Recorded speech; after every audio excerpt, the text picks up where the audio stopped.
Hello, my adventurer. Welcome to Sleepy Night Stories tonight. We journey to the misty Highlands of Scotland, where legends whisper through the heather and ancient stones remember the footsteps of heroes. The fire glows warmly beside us, casting its golden light as we begin our tale. Let the soft crackle and the quiet night carry you into the heart of the old myths. So find a place where you can rest. Let your body sink into the softness beneath you. Let your shoulders fall, your arms grow heavy, and your breathing slow. The world outside can wait. This is your time now.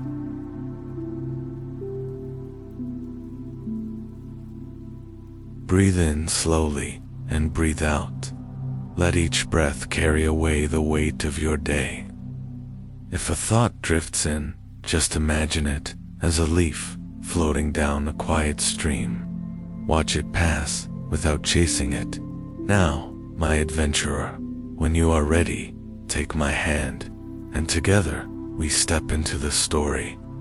Tonight, we are heading north to the city of Edinburgh, a place where history whispers through cobblestone streets, where every shadow seems to hold a secret, and where, in the heart of the old town, an ancient castle sits upon a great crag of volcanic rock. We walk together through the winding streets. The air is cool and crisp. Lamplight flickers in the mist, casting golden halos that fade into the darkness. The stones beneath our feet are worn smooth by centuries of travelers, soldiers, and storytellers. You can hear in the distance the faint notes of a fiddle drifting from a tavern door, and above it all, the towering shape of Edinburgh Castle, the rock on which it stands. Castle Rock is a silent sentinel. It has watched over the city for more than 900 years, and tonight, under the watch of the moon, it welcomes us in. We pass through the great gates, heavy iron and weathered wood, and the sound changes. The bustle of the city falls away, replaced by the quiet hum of the wind weaving between ancient walls. Inside, the air smells faintly of stone and history, and as we walk through the courtyard, you can almost see the shadows of the past. A knight in armor passing by, a queen gazing from her window, the whisper of a courtier carrying messages in the candlelight. Edinburgh Castle is more than a fortress. It is a keeper of stories, and one of the oldest tells of the ghostly piper. Long ago, when parts of the castle's underground tunnels were first discovered, no one knew exactly where they led. The city leaders wanted them explored, but the tunnels were narrow, dark, and steep. So a lone piper was sent down his task to play his bagpipes as he walked, so those above could follow the sound and trace the tunnel's path. The music began, a deep resonant hum weaving through the earth beneath our feet, and the piper's song carried far, up the Royal Mile, into the heart of the old town. But then, halfway along the street, the music stopped. Searchers went into the tunnels, but found nothing. No footprints, no sound, just darkness. The piper was never seen again, and to this day, some say, if you stand quietly along the Royal Mile on certain nights, you can hear faint and far away the lonely sound of his pipes.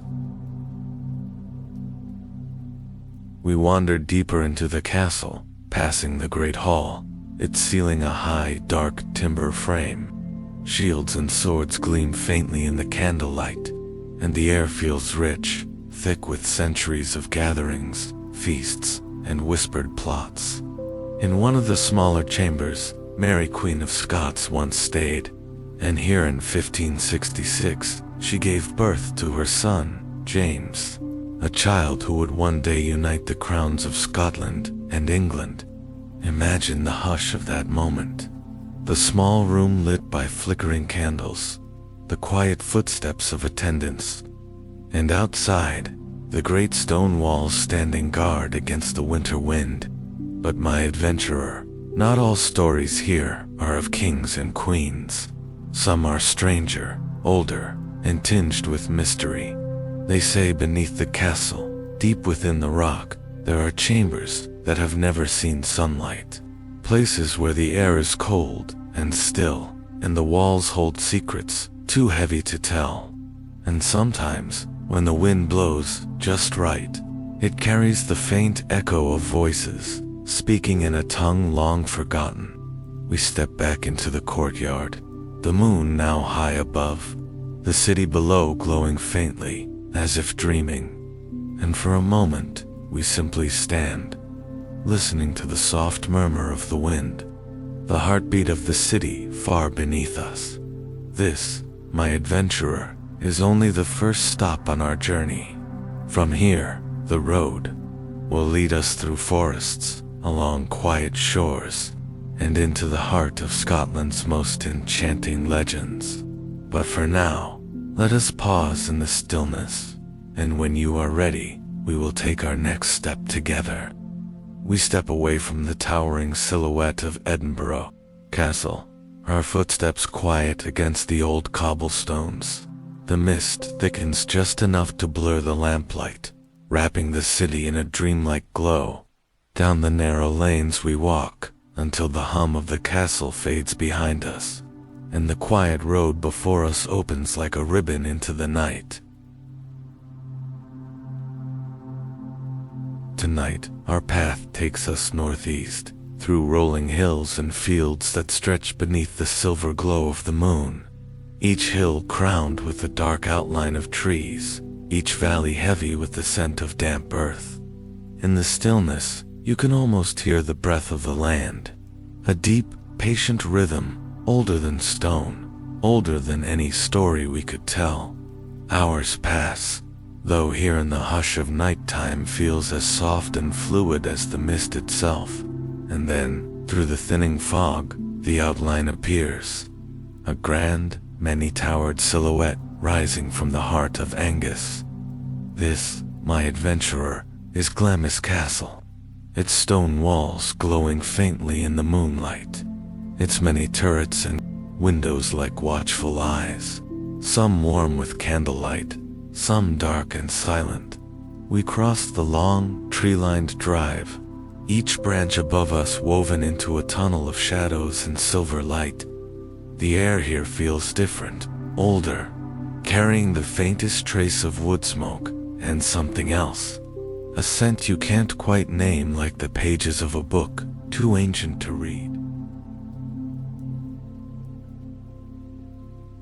The gates open for us, with a sound like the sigh of wood and iron, and we step into the great courtyard, its stones glistening from the earlier rain. The castle looms high above every window, a possible watcher, though whether they belong to the living or to something else, we cannot yet say. Inside, the halls are wide, lit by the warm glow of golden sconces. Tapestries hang from the walls, depicting hunts in deep forests, battles, and feasts.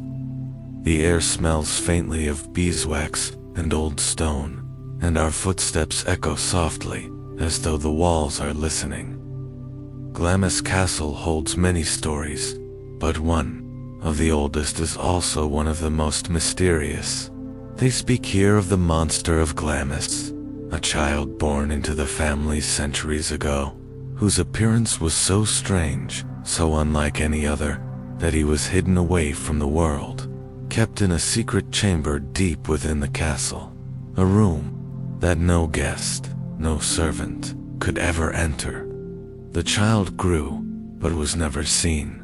His chamber passed down from generation to generation, and though no one today can say for certain what truth lies behind the tale, many who have stayed here swear that they have felt or heard something in the walls. Slow, deliberate footsteps where no one should be, and a soft, almost human breath in the dark. We move deeper to the grand staircase, its banister smooth from centuries of hands, and as we climb, you can hear the muffled creak of wood, and perhaps the faint sound of movement above us, like someone taking a step, then stopping. In the drawing room, a great fire burns, its light painting the carved wooden ceiling in flickers of gold. And here, in the comfortable glow, you almost forget the chill of the mystery. The chairs are plush, the windows draped in heavy velvet, and the air hums with the quiet dignity of the centuries. Yet there is another story here, older still. The legend of Earl Beardy, known to some as the Wicked Earl. They say he was a man so proud and stubborn that even death could not humble him. One stormy Sunday long ago, he demanded a game of cards. His companions refused. It was the Sabbath. But Earl Beardy cursed them all and swore he would play, whether with man or with the devil himself. That night, a knock came at the castle door. A stranger entered, tall, cloaked, his face hidden. He joined Beardy at the table, and before the game was over, cries of pain and terror were heard from within. When the door was finally opened, the stranger was gone, and Beardy's soul, they say, was taken. Now, on stormy nights, when rain lashes against the high windows and thunder rolls over the hills, guests swear they can hear the sounds of a game still being played. The shuffle of cards, the clink of glasses, and the low, harsh voice of Earl Beardy cursing his unseen opponent.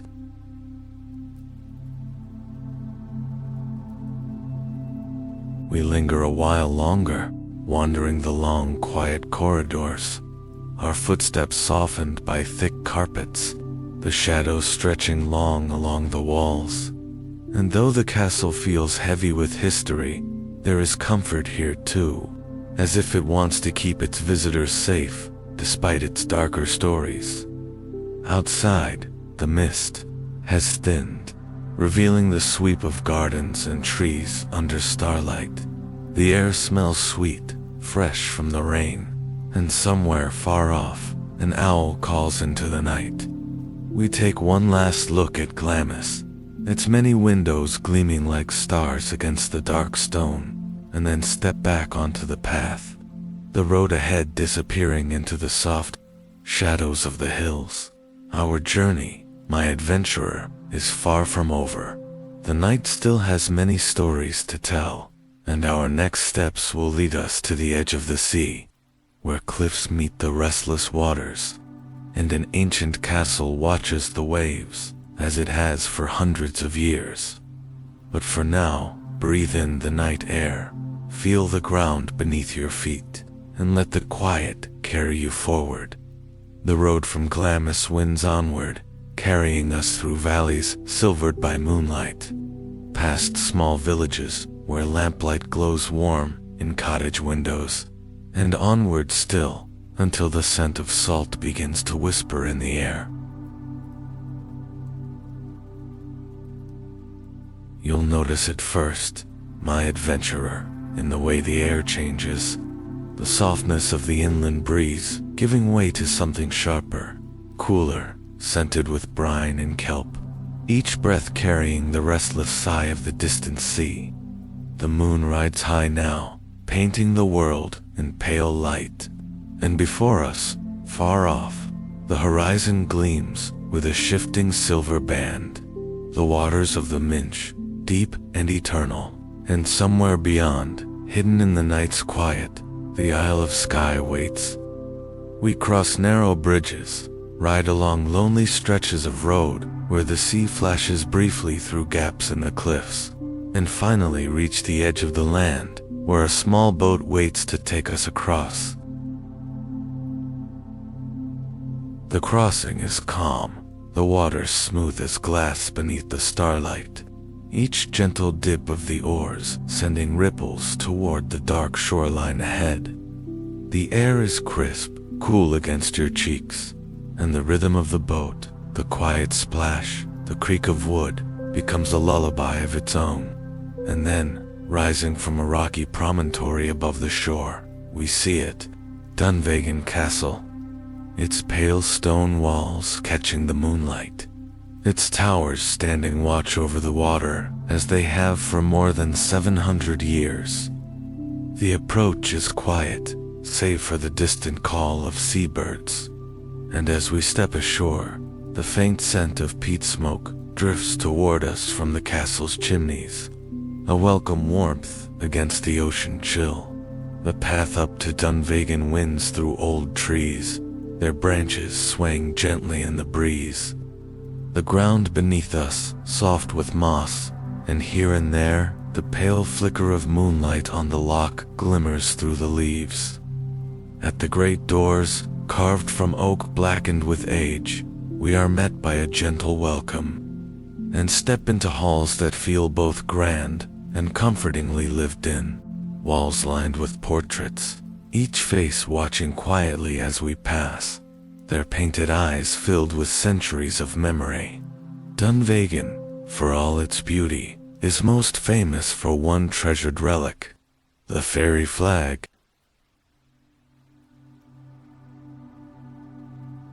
It hangs now in a place of honor, framed and kept safe. Its once bright colors faded to a pale whisper of gold and red, its fabric worn and delicate, but the magic it carries, they say, has never dimmed. The story goes that long ago, a chief of the MacLeod clan took a fairy woman for his bride. Their love was deep, but it could not last, for she was not of this world, and the laws of her people forbade her from staying beyond a certain time. When that time came, she returned to her realm, but before she left, she gave her husband a gift, a silken flag woven with enchantment, and she told him that 3 times only it could be used, and when unfurled, it would bring aid to the clan in their greatest hour of need.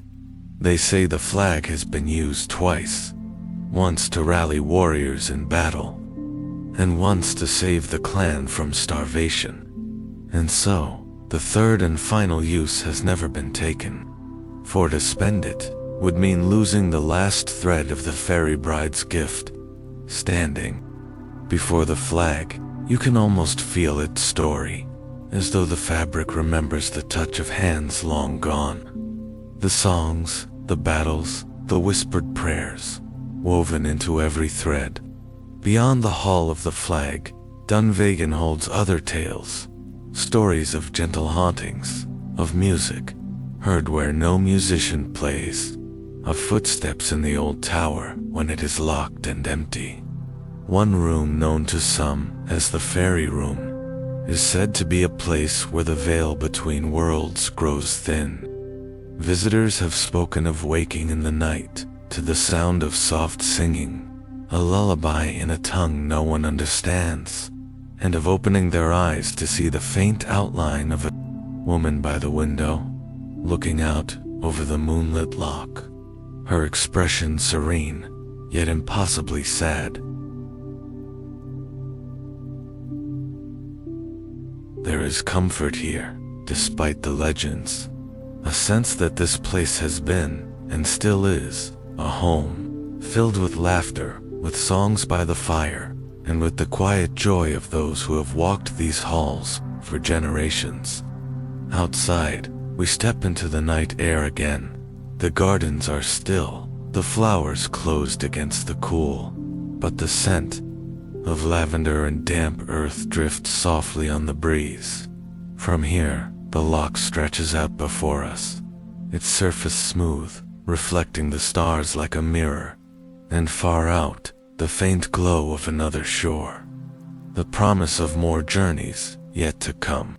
We linger a while, listening to the gentle lap of water against the stone, feeling the calm seep into our bones, until even the thought of speaking feels like it might disturb the peace.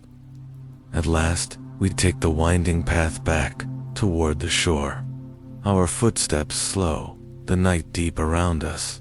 The castle behind us now, a quiet guardian, its walls and towers standing watch as they have for centuries. The boat waits rocking gently against the small pier, and we step aboard, the wood creaking softly underfoot. The oars dip once more into the black mirror of the loch, and we leave Don Vegan behind, its silhouette shrinking into the distance until it is no more than a shadow beneath the moon. The journey ahead will take us back to the mainland, and along the rugged coast, toward a place where sea and stone meet in a fortress of legend. A castle perched upon a small island, connected to the land by a narrow bridge, and surrounded on all sides by the shifting tides. But for now, let the rhythm of the water carry you. Feel the gentle sway, the cool air, the salt on your lips, and rest, my adventurer, knowing the night still holds more wonders for us to see.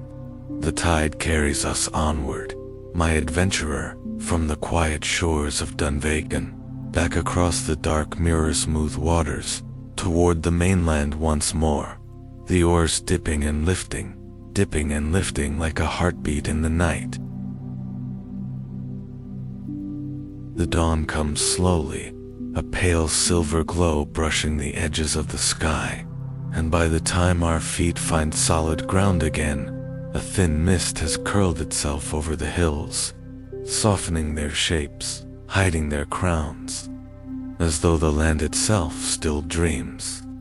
We follow the road along the coast, the sea always at our side, sometimes whispering gently against the rocks, sometimes breaking into white foam where cliffs drop suddenly into its restless arms. The air smells of salt and wet stone, and gulls wheel overhead, their cries echoing across the water, each one a sharp note in the otherwise soft music of the morning. It is just before midday when the mists lift, and we see it, Ellendonin Castle. It rises from a small island where three great sea lochs meet, Loch Duick, Loch Long, and Loch Alsh, its grey stone walls and turrets reflecting in the tidal waters that embrace it. A narrow stone bridge arches toward it, its path set above the shifting tide, and as we step onto it, the soft thud of our boots seems almost too loud, for the air here carries a kind of stillness, not silence, but the deep hush of a place long accustomed to watching time pass. The stones beneath our feet are worn smooth by centuries of travelers, soldiers, kings, fishermen, merchants, and now us, each step drawing us closer to the great wooden doors that guard the castle's heart. Within, the air is cool, carrying the scent of aged wood, stone, and the faintest echo of peat smoke from some far-off fire. Sunlight filters through narrow windows, casting pale gold shapes upon the walls, and the quiet here feels almost protective, as though the castle is holding its stories close, ready to share them only with those who truly wish to listen. Ellendonin has known many lives. First raised in the 13th century, it has stood as a fortress, a stronghold of the Clan Mackenzie, and later, the Clan MacRae. It has endured battles, sieges, and in 1719 it fell, its walls shattered by cannon fire during the Jacobite uprisings. For nearly 200 years, the castle lay in ruins, its stones open to wind and rain, until, in the early 20th century, it was lovingly rebuilt, stone by stone, its halls restored, its turrets raised again, until it returned to the world, not as a museum, but as a living home. In the great hall, a fire burns low in a deep hearth, its flames licking the logs with a lazy rhythm, casting warm shadows over the walls where swords, shields, and ancient banners hang, each one a silent witness to the lives and battles of those who once stood here. There is a long table polished to a dark sheen, set with pewter cups and plates, as though at any moment the lords and ladies of the castle might return from a hunt, to sit, laugh, and share stories until the candles burned low. From the windows of the upper rooms, you can see the waters stretch in all directions, shifting in color as clouds drift across the sky. Sometimes a deep, endless blue, sometimes a pale green, and when the tide changes, great ribbons of silver appear, tracing the currents where salt water and fresh water meet. Eilean is not without its whispers. There are those who speak of a lone figure, seen walking the battlements in the hours before dawn. A soldier, perhaps, his face pale, his uniform bearing the marks of an older age. Yet he vanishes, always, before anyone can call out to him. In another tale, the faint notes of bagpipes have been heard drifting across the loch, though no piper can be found, the sound rising and falling like a memory carried on the wind.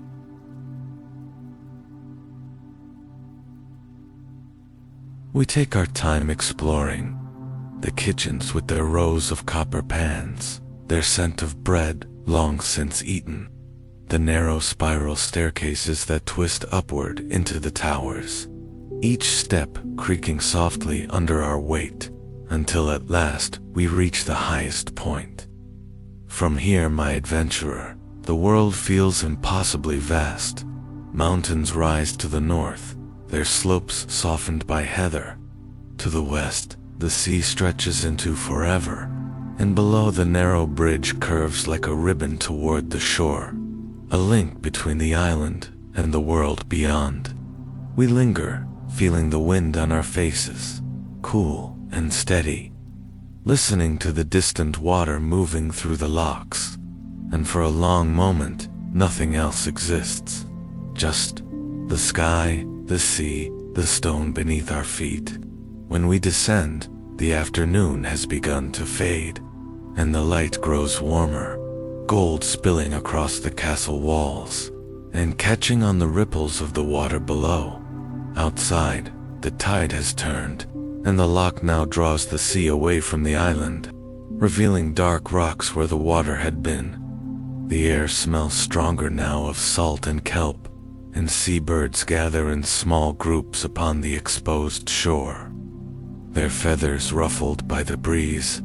Before we leave, we pause at the edge of the bridge, looking back at the castle, its reflection shimmering in the moving tide, its turrets outlined against the darkening sky. It feels in some small way as though Eilean has accepted our visit and shared with us a little of its quiet strength, the kind of strength that waits and endures through storms, through tides, through time itself. We turn away, and the path ahead follows the coast once more, leading us toward the heart of the Highlands, where the mountains rise taller, the glens grow deeper, and history clings to every stone and stream. The road will take us next to Stirling, a castle that has seen kings crowned, battles fought, and the shifting of Scotland's fate more than once.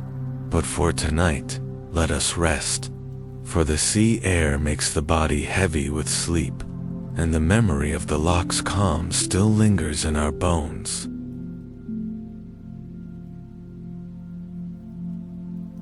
Lay your head down, my adventurer.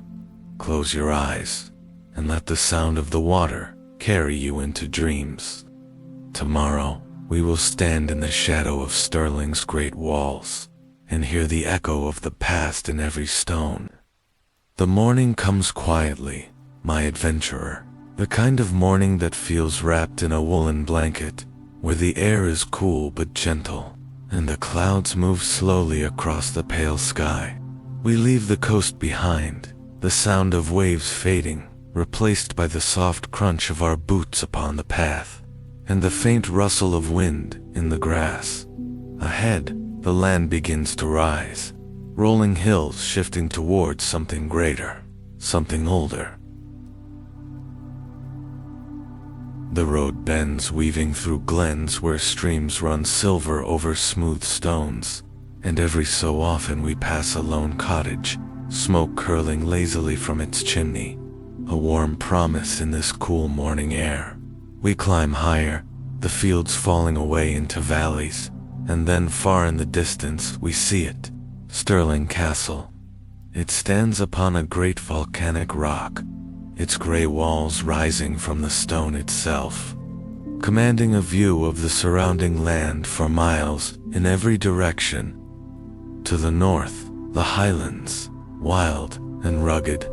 To the south, the lowlands, green and open. And between them, Stirling, the very heart of Scotland. The closer we come, the more we feel its presence. This is not a castle built simply to guard. It is a place where the threads of history have been tied and untied, where kings have been crowned, and battles have decided the fate of a nation. The gates are tall, iron-bound, and as we pass beneath them, the stone arch above seems to carry the weight of centuries. Each block laid by hands long gone, each one holding the memory of voices, of commands called in the heat of battle, and of quiet conversations between rulers and their most trusted allies. Inside, the castle opens into a wide courtyard, the stone warmed by the morning sun, the air carrying the faint scent of herbs from the gardens nearby. We walk slowly, letting our eyes take in the great buildings that surround us. The royal palace, with its carved stone figures along the roofline. The great hall, its walls painted a warm golden hue. Once the largest medieval banqueting hall in all of Scotland, and the chapel royal, where solemn vows and sacred blessings once echoed beneath painted ceilings. The great hall is quiet now, but you can almost see it as it once was, filled with the light of hundreds of candles, tables heavy with food, the air thick with music, the sound of lutes, harps, and voices raised in song. Here kings feasted with their nobles. Decisions were made that would ripple far beyond these walls, and alliances were sealed over the clink of goblets and the warmth of shared bread.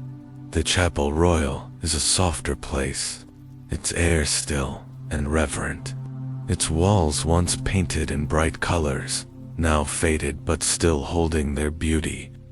Here, Mary, Queen of Scots, had her son James baptized, the future King James VI of Scotland and James I of England, a child whose life would unite two crowns.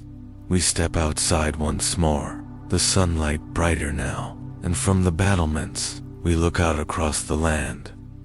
To the south, fields stretch in gentle greens, and in the far distance, faint hills rise like a shadow against the sky.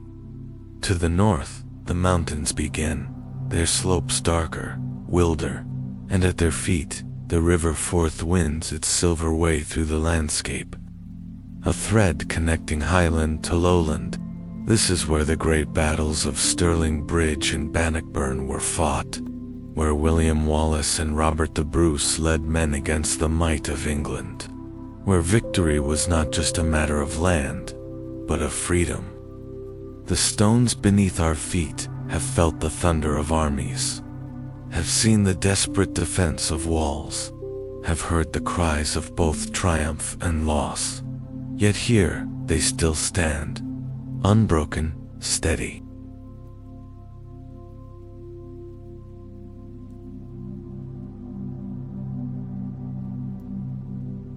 But Stirling Castle is not all steel and war.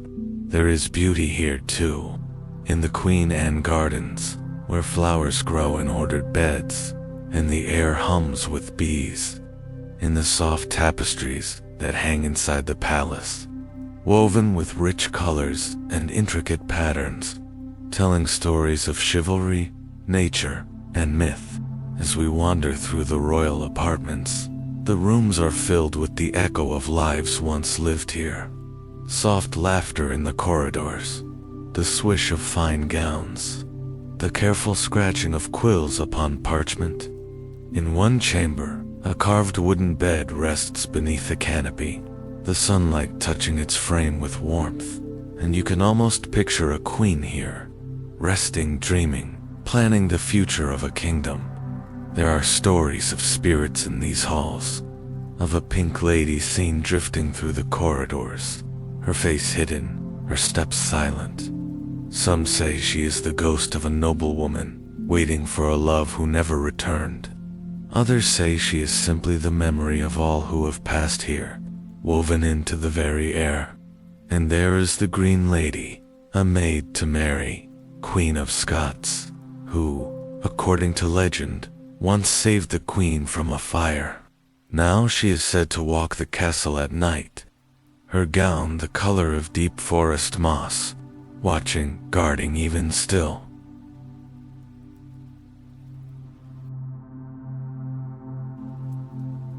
We linger on the walls for a long while, watching the sunlight shift across the land, the clouds drifting slow and heavy, casting great shadows that move like living things across the fields. The afternoon light turns golden, and we find a quiet bench near the gardens, the scent of lavender and rosemary wrapping around us, while the murmur of the wind in the leaves soothes the mind. It is here, my adventurer, that you feel the deep peace that sometimes hides within great places. Peace born not of stillness, but of endurance, of having weathered storms, and yet remaining. When the shadows grow long, we take one last walk through the courtyard, our footsteps echoing softly on the stone, passing under the same gate through which we entered, and finding the road once more.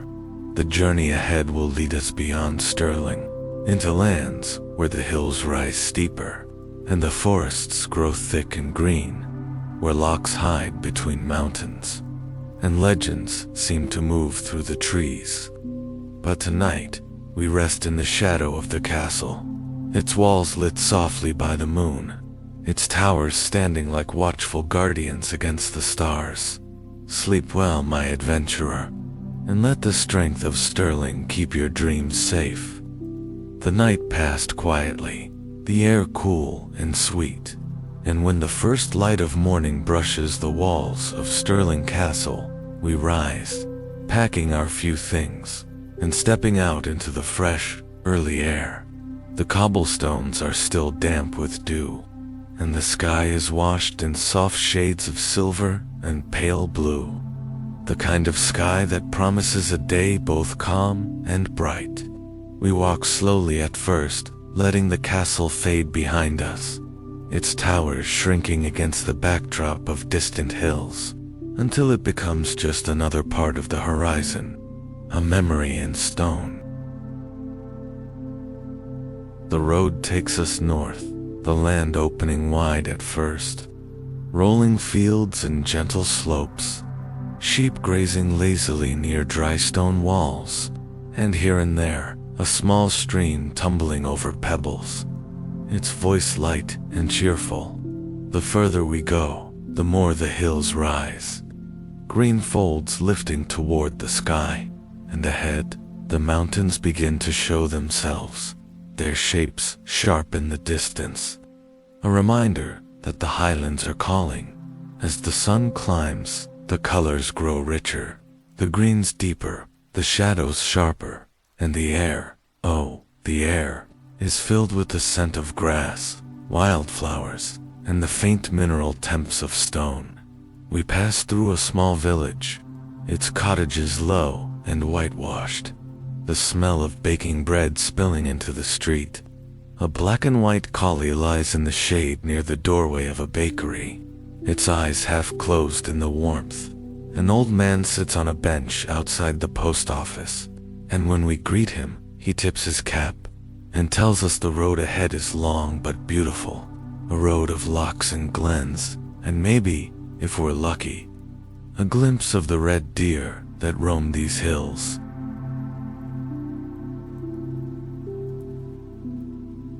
We thank him and keep moving, and soon the village is behind us, the path narrowing, leading into country that feels wilder, the trees taller, the air cooler. We follow a river upstream, its waters running quick and clear, sometimes slipping into quiet pools, sometimes tumbling over smooth rocks in little white-capped cascades. There is a moment where the forest closes around us, tall pines standing like pillars, their trunks straight and high, their branches whispering with the wind. The sunlight filters through in shifting golden beams, and the world feels hushed, as though holding its breath.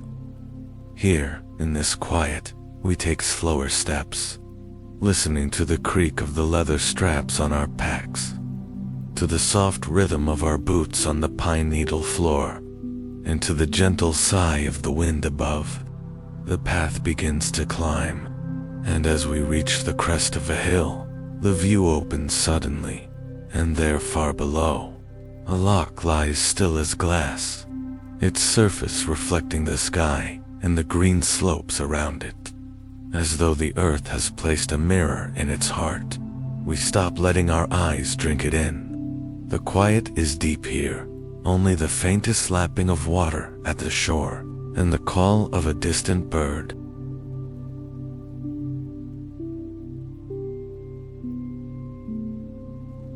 We descend toward it, finding a narrow strip of pebbled beach where the water meets the land with the gentlest of touches. The air here is cooler and carries the scent of fresh water, clean and bright.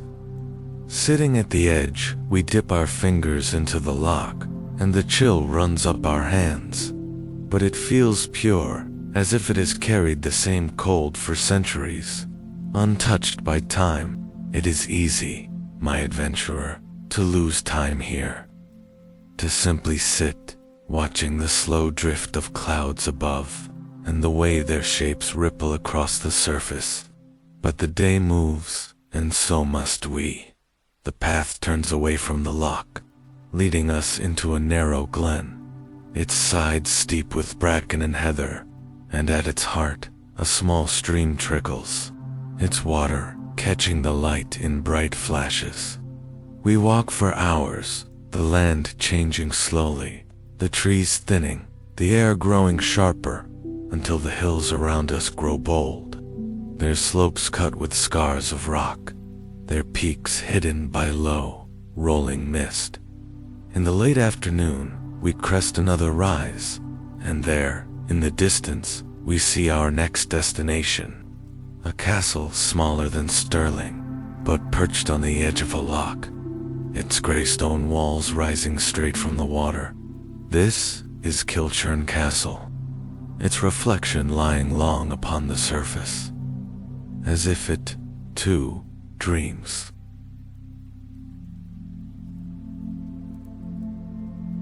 The approach is slow, the ground marshy in places, and the scent of the loch grows stronger with every step, a mix of cool water and the faint sweetness of summer reeds. By the time we reach the castle, the sun is low, its golden light painting the walls in warm amber tones, the windows dark, the towers casting long shadows. Inside, Kilchurn is mostly open to the sky, its roof long gone, its walls weathered, but still, they stand, as though held together by memory. We walk through grass that grows between flagstones, past doorways that once led to warm rooms, past a fireplace where great logs once burned through winter nights. There is a peace here, a quiet acceptance, as though the castle knows its days of war and power are over, and now it simply watches, its reflection changing with the seasons. From the top of its tower, the view is breathtaking. The loch stretches far in both directions, its waters shifting from gold to silver as the light fades, and the mountains beyond are cloaked in a deepening blue. We stay until the first stars appear, the loch turning dark, and the air cooling enough to raise goosebumps along our skin. Tonight, we camp not far from Kilchurn, the castle's silhouette just visible against the sky, and the gentle lap of water our lullaby. Sleep well, my adventurer. For tomorrow, we journey deeper still into the heart of the Highlands, where the mountains stand watch and the old stories whisper on the wind. Morning comes gently at Kilchurn, the mist clinging to the loch, soft as breath, the water and the sky blending into a single shade of pale silver. The castle's walls are quiet, their stones damp with dew, and in the stillness, even the sound of our footsteps feels like an intrusion. We take our time, packing our gear, and walking once more through the ruins, touching the cool stone, as though to say goodbye. The path north is narrow, hugging the edge of the loch before turning into open moor, and here the air changes, becoming sharper, cleaner, as if each breath carries a touch of the mountains.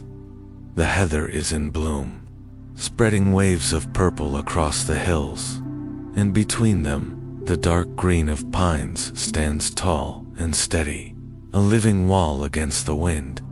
There are no villages here, no farms, only the slow roll of hills, and the occasional lone cottage far in the distance, its smoke curling upward, the only sign of life for miles.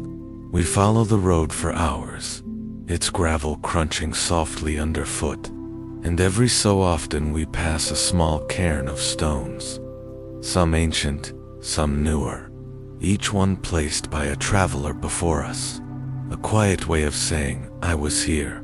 The land feels vast, and yet the mountains ahead keep drawing us forward, their slopes cut with pale waterfalls, their peaks hidden by shifting clouds.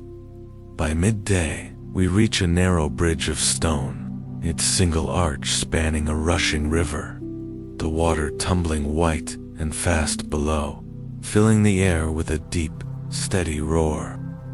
We pause here, leaning on the low wall, watching the way the current catches the sunlight, turning it into 1,000 points of silver light.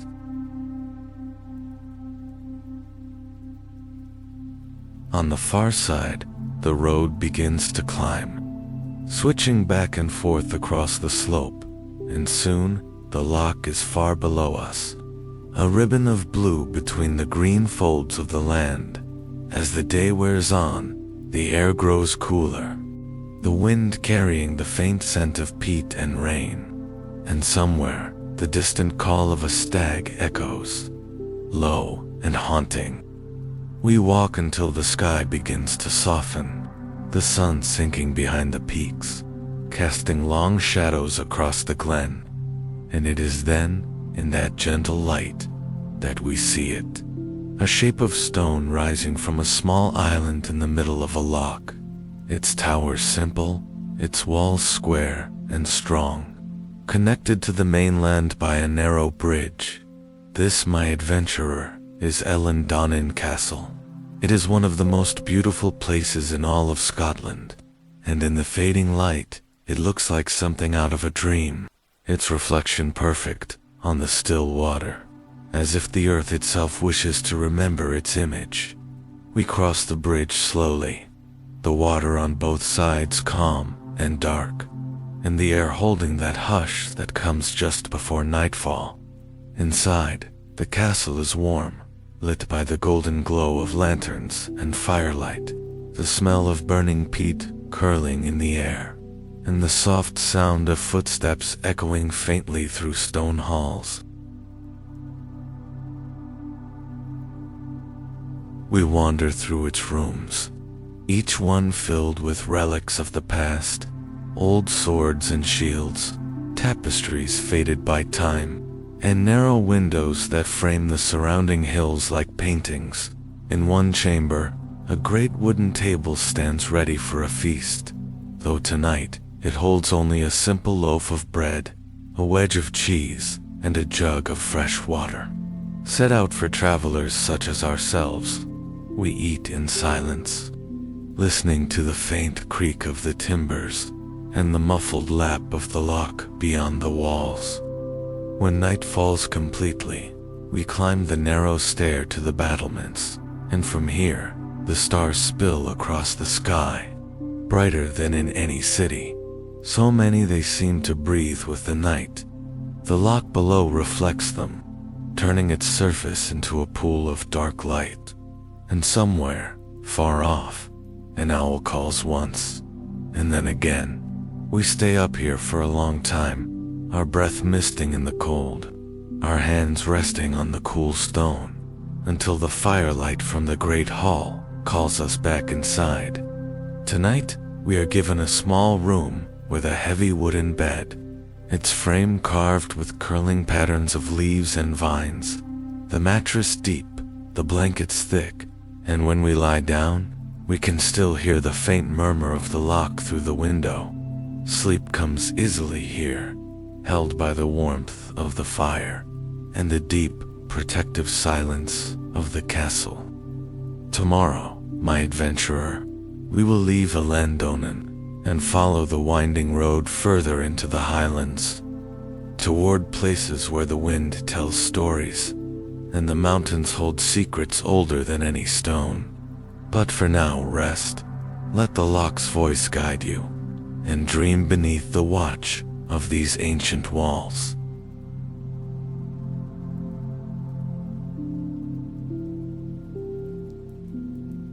Morning comes soft and blue over Alandonan, the locks still like glass, mirroring the pale sky above.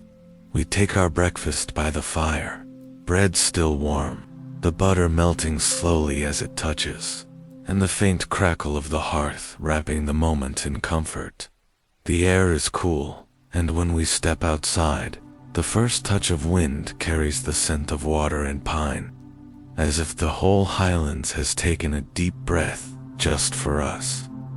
We cross the narrow bridge again, our footsteps slow on the worn stone, and the castle falls behind us, its towers watching quietly as we begin our journey.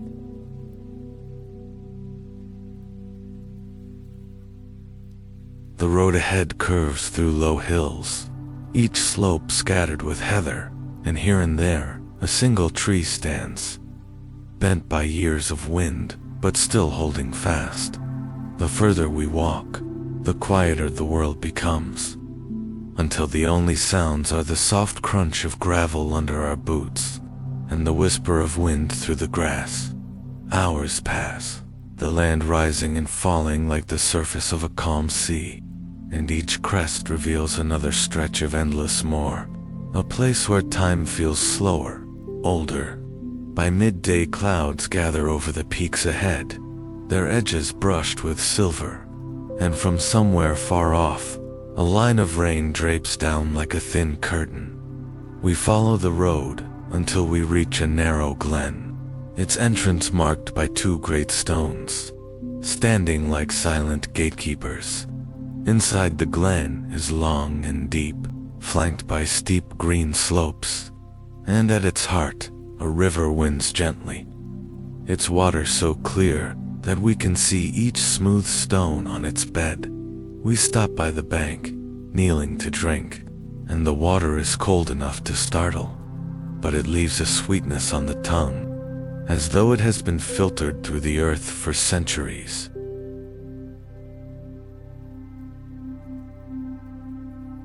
The river leads us to a small wooden bridge, barely wide enough for two people to pass, and beyond it, we find a path made not of gravel, but soft earth, springy with moss. The trees close in here, tall pines and ancient oaks, their branches meeting overhead to form a living archway, and in the hush beneath them, the air smells of rain. Even though none has yet fallen, every step feels deeper, quieter, as if the glen itself is listening. We pass a small clearing, where a stone circle stands half hidden by bracken, each stone mottled with lichen, their tops worn smooth. No signs explain them, no markings tell their story, but their presence is enough to stir the imagination, and for a moment, we stand still, feeling the weight of their silence. The light begins to dim as the clouds thicken, and soon a fine rain begins to fall. Each drop tapping softly on the leaves, making the air cool and fresh. We pull our cloaks tighter, but there's no rush to leave. The rain here is gentle, almost welcome, and the scent of wet earth rises around us.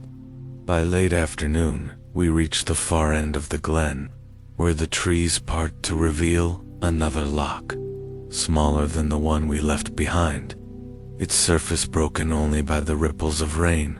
On its far shore, barely visible through the mist, is a low stone building with a thatched roof. We cross a narrow strip of land to reach it, our boots dark with rainwater, and when we push open the heavy wooden door, the smell of peat smoke and stew greets us instantly. Inside, the room is dim and warm, a single fire burning in the hearth, and a long bench set with simple wooden bowls. The keeper, a kindly woman with hair like silver, greets us with a nod and ladles out thick stew into our bowls, its steam curling upward, carrying the scent of barley and root vegetables. We eat slowly, the warmth of the food chasing away the chill of the rain, and in the quiet, we hear the steady drip of water from the eaves outside. When our meal is finished, the keeper offers us a place to sleep in the loft, a low, cozy space with a slanted roof, and a bed layered with wool blankets. The rain deepens as night falls, the steady sound wrapping the building in its rhythm, and we lie there, listening, feeling each drop become part of the dream that will carry us into sleep. Tomorrow, my adventurer, we will leave this glen and follow the river toward a place of even greater solitude, a valley where mountains rise like the walls of a cathedral, and the wind moves through them like a hymn. But for now, close your eyes and let the rain be your lullaby. Morning comes slow in the glen, a pale mist drifting over the loch like a living thing, curling around the trees and slipping away into the valley beyond. We wake to the scent of peat smoke and the low hum of the keeper moving about downstairs, her steps soft, the sound of a wooden spoon tapping gently against a pot. Breakfast is simple, oats cooked until thick and creamy, sweetened with honey, and a handful of berries so dark they look almost black, their juice staining the milk a faint purple. We eat quietly, watching the mist thin with the slow arrival of sunlight, until the peaks of the surrounding hills show their shapes again. When we step outside, the air is crisp and carries that faint metallic temps that comes just before winter. The keeper waves from the doorway and wishes us safe travel, her voice warm despite the chill, and then we begin our final path of this journey. The trail follows the river for a time, its water moving quick and clear, gathering speed as it slips between smooth stones. The land changes as we walk, the gentle slopes giving way to sharper rises, and the grass thinning to reveal the pale bones of rock beneath. Here the wind feels different, colder, more insistent, as though it knows we are drawing closer to a place seldom seen. We cross a narrow pass, its walls towering above us, their faces streaked with the black traces of countless rains. A raven passes overhead, its call echoing between the stone walls, and then the sound fades, leaving the pass in near silence once again. Beyond the pass, the world opens suddenly, and we step into a valley so wide, it feels as though it could hold the whole sky. Mountains rise on every side, their peaks hidden in drifting cloud, and at their base, a long silver loch stretches out, its waters unmoving, like polished metal. On the far side, just where the mountains meet the water, a structure waits, low and long, built of stone, the same color as the slopes behind it, so that it almost disappears into the land. We make our way down, the wind at our backs, and the scent of pine growing stronger with every step. The closer we come, the more we see of the building, its walls worn, moss creeping along the base, and a roof shingled with slate that gleams faintly in the mist. A wooden pier juts into the lock, its planks dark with age and water, and tied to it, a small boat rocks gently. We cross the pier, each board creaking softly beneath our weight, and the lock's surface ripples faintly around the pilings. At the door, heavy and iron-banded, we knock, and the sound carries deep into the building. After a moment, it opens, and a tall man steps into the light, his hair as white as the mist, his eyes the deep green of moss. He studies us for a long heartbeat, and then steps aside, inviting us in without a word.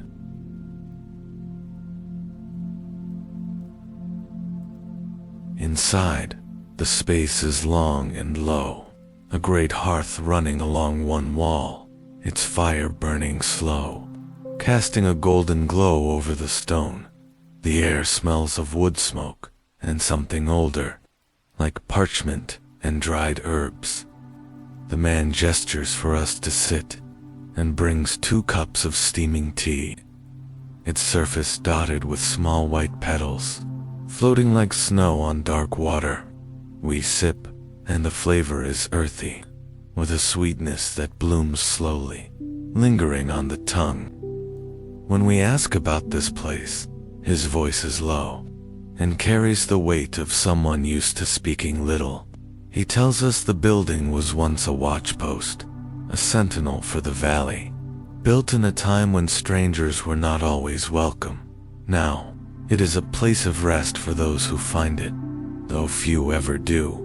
As he speaks, we notice shelves carved directly into the stone, lined with bundles of dried plants, and long rows of books whose spines have faded to unreadable shades.